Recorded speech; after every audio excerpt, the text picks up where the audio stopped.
जीवन में दुख क्यों है?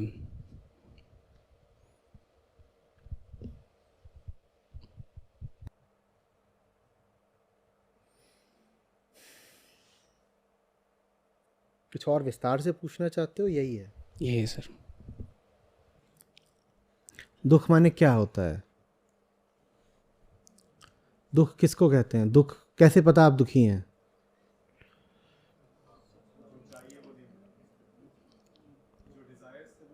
वो तो कारण है। आपको पता कैसे होता है कि आप दुखी हो? हाँ, बस है ना। अस्वस्थ होने का एक अनुभव दुख कहलाता है। आप कब कहते हो मैं दुखी हूं, मैं दुखी हूं? ये कब कहते हो? भीतर से एक भाव उठता है जो असंगत होता है, विषम होता है, आउट ऑफ प्लेस होता है ना। जो चीज नहीं होनी चाहिए वो मौजूद है। जैसे कोई चीज यहां फंस गई हो, वहां होनी नहीं चाहिए पर है, तो इसको हम क्या बोलते हैं? दुख। किसी ऐसी चीज की मौजूदगी जो नहीं होनी चाहिए। ठीक है, तो अब दुख क्यों है? यही है दुख, जो अनावश्यक है। जब वो होता है तो उसको दुख बोलते हैं।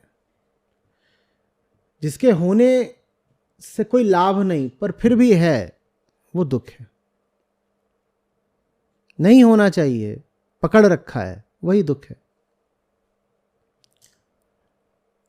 आपको जिज्ञासा हो रही है, आप कह रहे हैं इसको आप उल्टे तरीके से क्यों नहीं बोल रहे कि जो होना चाहिए वो अनुपस्थित है इसलिए दुख है, कि जो होना चाहिए वो अनुपस्थित है इसलिए दुख है। इस प्रश्न पर भी मनीषियों ने विचार करा कि कहीं ऐसा तो नहीं कि दुख किसी अनुपस्थिति का नाम हो। मैंने शुरू करते ही क्या कहा? दुख एक अनावश्यक उपस्थिति है, जैसे गले में कुछ फंस गया हो, नहीं होना चाहिए पर है। सोचने वालों ने इस प्रश्न पर भी विचार किया, ऐसा तो नहीं कि कुछ होना चाहिए और वो नहीं मिल रहा इसलिए दुख है। क्योंकि पहली बात यही आती है दिमाग में। एक आम आदमी है, उससे पूछो दुख क्यों है, तो 10 में से 7-8 बार उत्तर यही देगा कि फलानी चीज चाहिए थी, मिली नहीं। वो कहेगा दुख एक अनुपस्थिति है। दुख है किसी चीज का न मिलना, अनुपस्थित होना। जिन्होंने इस मुद्दे को बहुत गहराई से खंगाला, उन्होंने कहा नहीं, असली बात तो यह है कि कुछ भी जो मिल गया है कभी ना कभी किसी ना किसी रूप में खुलकर छुपकर दुख ही बनता है। तो दुख तो एक अनावश्यक उपस्थिति ही है। फिर उन्होंने इसी चीज को और आगे खींचा। वो बोले जो कुछ भी है वो दुख बनेगा ही बनेगा।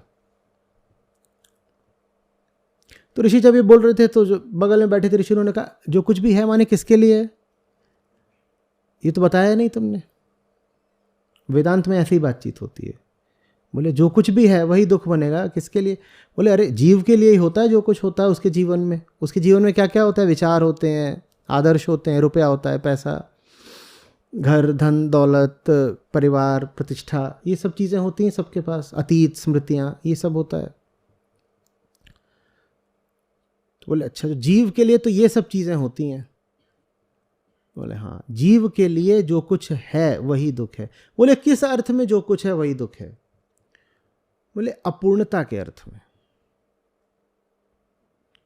जीव अपने आप को अपूर्ण मानकर अपने जीवन में जो कुछ रखे हुए है वही दुख है। जीव अपने आप को अपूर्ण मानकर अपने जीवन में जो कुछ भी रखे हुए है वही दुख है। तो जीवन में किसी चीज का होना भर दुख नहीं है। जीवन में अगर कोई चीज इसलिए है कि उसके न होने से आप अधूरे हो जाएंगे, वही चीज दुख है। तो क्या चीज दुख है? नहीं नहीं नहीं नहीं, आपके भीतर की वो अपूर्णता दुख है जिसने उस चीज को जकड़ रखा है। मैं अपने आप को मानता हूं आधा अधूरा, छोटू सा, कमजोर सा, बेसहारा। तो मैं कभी ये कभी वो चीज जिंदगी में भरता ही रहता हूं। ठीक। जो चीजें मैंने स्वयं सक्रिय रूप से नहीं भरी, संयोग से भी आ गई, मैं उनको भी पकड़ लेता हूं, क्योंकि मैं कौन हूं? छोटू, आधा अधूरा, बेसहारा। तो मैंने पकड़ लिया। आप जिन भी चीजों को पकड़ रहे हैं वो चीजें प्रकृति के वशीभूत हैं, और प्रकृति में तमाम तरह के संयोग चलते हैं। वास्तव में प्रकृति कार्य कारण का इतना विशाल तंत्र है कि हम कभी नहीं पता कर सकते कि जो भी हो रहा है क्यों हो रहा है। उदाहरण देता हूं, आप बाहर निकलेंगे, हवा चल रही होगी। हवा पूरे तरीके से एक भौतिक चीज है, एयर मॉलिक्यूल्स हैं, ठीक। जो कुछ भी भौतिक है प्रयोग करके उससे कारण का पता लगाया जा सकता है, ठीक। लेकिन आज तक कोई विधि नहीं विकसित हुई जो बिल्कुल ठीक ठीक बता दे कि किसी जगह पर कितने बजे कितनी गति से किस दिशा में हवा चलेगी। क्या बताया नहीं जा सकता? बताया जा सकता है, पर उसके लिए लगभग इनफाइनाइट डेटा चाहिए। इनफाइनाइट डेटा अगर उपलब्ध हो तो यह बिल्कुल बताया जा सकता है।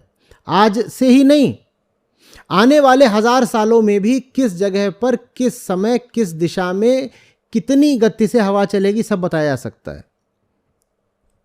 यूनिवर्स टोटली डिटर्मिनिस्टिक हो सकता है अगर आपके पास इनफाइनाइट डेटा हो, पर वो होता नहीं। इसको ही हम फिर कह देते हैं संयोग या रैंडमनेस।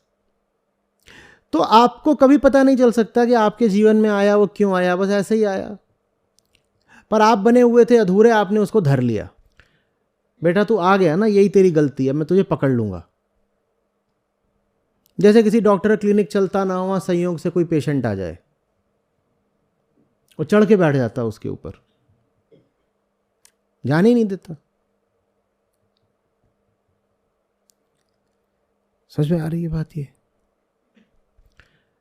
हम पकड़े रहते हैं, और जब पकड़ते हैं तो सारा ध्यान केंद्रित हो जाता है पकड़ी हुई चीज पर। कोई आदमी अपने को लेकर नहीं रो रहा, हर आदमी रो रहा है किसी चीज को लेकर के। जब वो बोलता भी है कि अरे मुझे नहीं मिला, तो वहां कोई विषय होता है, मुझे फलानी चीज नहीं मिली, मुझे घर नहीं मिला। ध्यान सारा है उस विषय पर जिसको लेकर दुखी हो, तो ध्यान एकदम नहीं जाने पाता उस पर जो दुखी है। जो दुखी है वो अपना दुख स्वयं है। कोई नहीं है जिसके दुख का कारण कोई बाहरी विषय हो, कोई दूसरा हो। आपकी हस्ती ही आपके दुख का कारण है। आपका होना ही आपका दुख है। अहंकार अपना दुख आप है,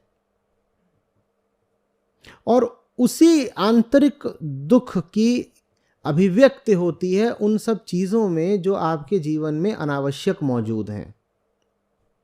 होना नहीं चाहिए पर मौजूद है, छोड़ते डर लगता है। लगता है कि वैसे ही भीतरी इतना खोखलापन है, ये चीज छोड़ दी तो कहीं भीतरी रिक्तता और न बढ़ जाए। ये दुख है, दुखी ही दुख है। जो बीमार है वही बीमारी है। बीमारी कहीं बाहर से नहीं लग गई, दुख कहीं बाहर से नहीं लग गया। आप हैं तो दुख है। सुबह जैसे ही नींद खुलती है दुख शुरू हो जाता है। सो रहे थे, दुख कहां था? ऐसा कौन है जो सोते समय भी दुखी रहता है? हाथ उठाए। सोते समय दुखी नहीं थे, नींद खुली नहीं कि दुख शुरू हो गया। नींद खुली, कुछ हुआ क्या कि दुख शुरू हो गया? कुछ हुआ, कुछ छिन गया? उठे तो पता चला कि कपड़े जले हुए हैं, उठे तो पता चला कि चूहा नाक को उतर गया। ऐसा कुछ हुआ? ऐसा तो कुछ हुआ नहीं। पर यहां जितने बैठे होंगे सब सहमत होंगे कि जैसे ही सुबह जगते हैं एक प्रकार का तनाव तुरंत शुरू हो जाता है। उस तनाव का कोई कारण नहीं होता, उस तनाव का कोई विषय नहीं होता, पर तनाव शुरू हो जाता है। गौर किया है?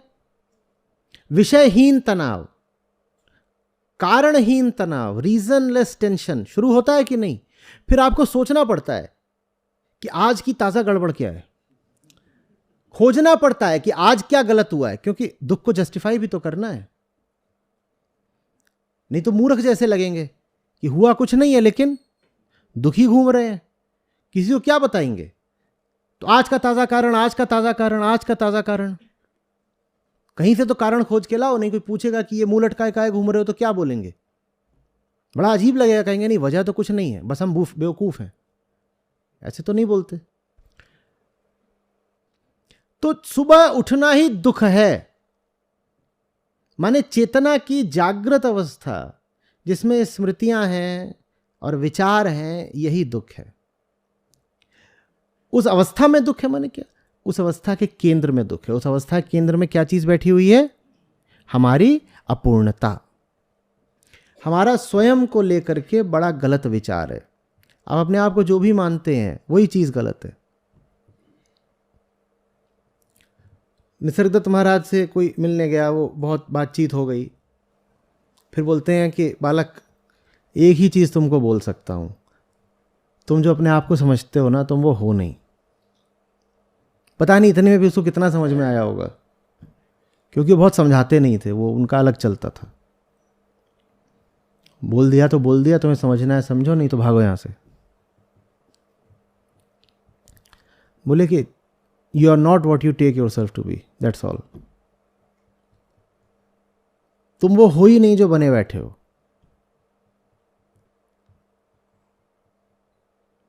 और जो तुम बने बैठे हो उसके कारण तुम्हें 100 चीजें पकड़नी पड़ती हैं। जो चीजें तुमने पकड़ी हैं वो तुम्हारे नियंत्रण में नहीं है, वो संयोगों का परिणाम है, वो छिन जाती हैं। जैसे लहरें उठ के लुप्त हो जाती हैं, जैसे हवा अभी चली फिर थम जाती है। अब अगर हवा से कुछ उम्मीद ना हो, अपेक्षा ना हो, तो ये बात बड़े शांत और सुखद अनुभव की हो सकती है ना। जैसे गर्मी की सांझ हो, आप बैठे हुए हैं, थोड़ी देर को चलती है हवा, फिर नहीं चलती है ना। और फिर आप कहते हैं अच्छा ठीक है, फिर थोड़ी देर फिर चली, फिर नहीं चली। लेकिन यही आपकी अगर हवा से उम्मीद बन जाए कि इसका तो मेरा 7 जन्म का रिश्ता है, मेरी हवा सिर्फ मेरी है, तो आपको बड़ी तकलीफ होगी जितनी बार वो नहीं चलेगी। आपको अब कहाँ चल रही है, बेगैरत कहाँ गई है मुंह मारने, अभी तो यहां थी, अभी कहाँ विलुप्त हो गई। ये दो स्थितियां कितनी अलग। एक चीज जो आनंद का स्रोत हो सकती थी उसको हम अपने लिए दुख बना लेते हैं। आत्मस्थ आदमी के लिए किसी चीज का होना भी आनंद है, उस चीज का न होना भी आनंद है। कभी गर्मियों में जाकर के छत पे लेटे हैं? आप में से कितने लोग हैं जो कभी खुली छत पे सोए हैं? तो गर्मियां चल रही हैं, मान लीजिए जून का महीना है, मॉनसून आने ही वाले हैं या आ चुके हैं, तो बादल छाए रहते हैं, ठीक। और फिर चांद क्या करता है? क्या करता है? कभी छुपता है, कभी प्रकट होता है, कभी आधा सा दिखता है, जैसे कोई बच्चा लुका छिपी खेल रहा और दीवार के पीछे से ऐसे मुंह निकाल के, देखा बच्चे ऐसे करते, उनके साथ खेलो और उनको न ढूंढो बहुत देर तक, तो भी उनको खुजली हो जाती है। फिर वो अपने आप निकल करके आते और कहते इधर हूं मुझे पकड़ो। तो चांद भी जैसे वैसे ही कर रहा हो। कभी कभी बादल के पीछे पूरा छुप जाता है, बस उसकी परिधि दिखाई देती है ऐसे, और फिर वो जो बादल है वो एकदम चमक उठता है, उसमें ऐसे कोने में देखा सिल्वर लाइनिंग आ जाती है। अब चांद का दिखना भी सुख है और चांद का न दिखना भी सुख है। उसका होना और उसका छुपना दोनों सुख है, क्योंकि सौभाग्यवश अभी तक आपने चांद से कोई व्यक्तिगत रिश्ता नहीं बनाया है, ना आपने उससे कोई व्यक्तिगत उम्मीदें पाली हैं, न कस्में खा ली हैं। कि देख चांद, तेरी चांदनी मेरी है, अब वो मेरी चांदनी। अब वो हो जाए तो फिर देखिए दिल कैसे टूटेगा। एक रात में 150 बार टूटेगा। जितनी बार वो छुपेगा उतनी बार आप कहेंगे हो गई बेवफाई। ये दुख है। पूरे रहो ना अपने आप में, फिर पूरी प्रकृति आपको एक निरपेक्ष सुख देती है, उसको आनंद कहते हैं। आनंद क्या है? निर्वैयक्तिक सुख। सुख है जिसके साथ आपकी कोई आशा नहीं जुड़ी हुई है, ऐसा सुख जो आपके व्यक्तित्व को पूरा नहीं कर रहा, आप पहले से ही पूरे हो। मैं पूरा हूं, मैं पूरा हूं। अरोरा चांद,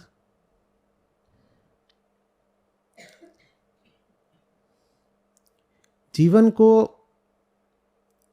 अगर वैसे ही देख लिया जैसे तट पे खड़े होकर के सागर की लहरों को देखते हो, तो कोई समस्या नहीं है। जिंदगी से उम्मीदें बांध ली, पछताओगे। उम्मीदें तभी बांधते हो जब स्वयं को लेके अज्ञान में रहते हो।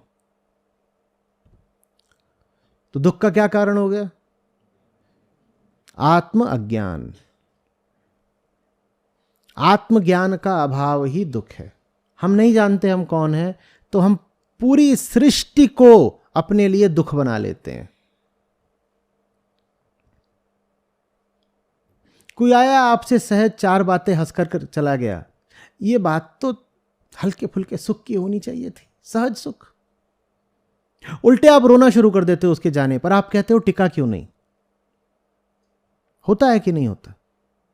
जो चीज जितनी अच्छी होती है उसको लेके उतना रोते हो। या तो ये कह के कि टिकी क्यों नहीं, या ये कह के कि टिकी तो हुई है पर कहीं आगे ना छिन जाए।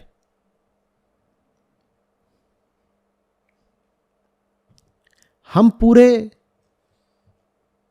तो जगत सुख सागर है, हम अधूरे तो आपके हाथ में अमृत भी आ जाए तो आपको दुखी देगा। क्या उम्मीदें यहां से रखनी है? मिलनी तो अंत में इस शरीर को मौत ही है ना। उसकी उम्मीद रखते हो तो रख लो कितनी भी उम्मीदें, अंत में एक ही चीज पूरी होनी है, क्या? मौत। उम्मीदें नहीं पूरी होती, सिर्फ जिंदगी पूरी हो जाती है। तो उम्मीदें रख के क्या पाओगे? तो जानने वालों ने यह भी कह दिया कि मुक्ति का अर्थ ऐसे भी कर सकते हो, उम्मीदों से मुक्ति। जीवन मुक्त कौन है? जो आशा मुक्त हो गया। निराश शब्द समाज में बुरा माना जाता है, अध्यात्म में निराश शब्द बहुत ऊंचा शब्द है। जो आशा से मुक्त है वो जीवन मुक्त है।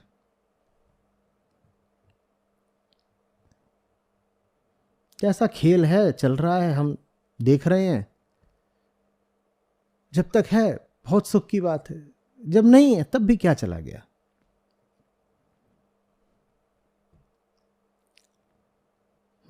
और बाहरी कलाबाजी से दुख नहीं जाएगा, भूलिएगा नहीं। दुखी ही दुख है। जो दुखी है वो अपना दुख स्वयं है। तो बाहरी परिवर्तनों से आपका दुख मिट नहीं जाएगा।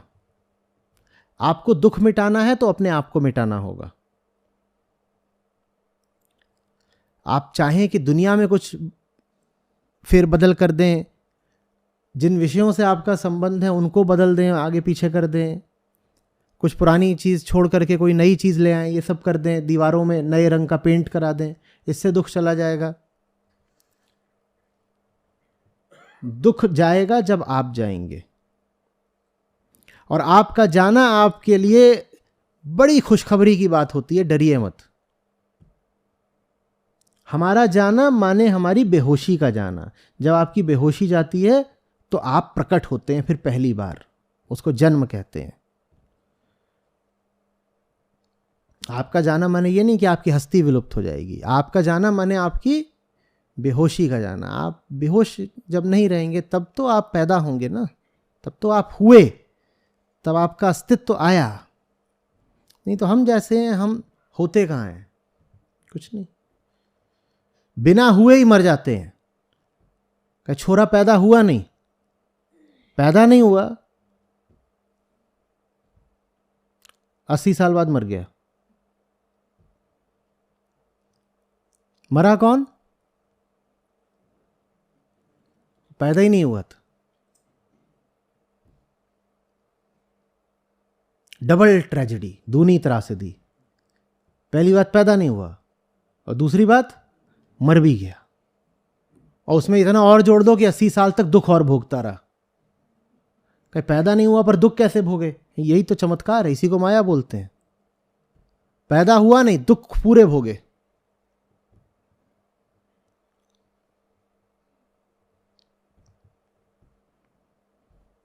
बाहर की दिशा मत तलाशिए, दुख से मुक्ति बाहर कहीं नहीं मिलेगी। आप जो बने हुए हैं ना, उसको ठीक कर लीजिए, दुख मिटेगा।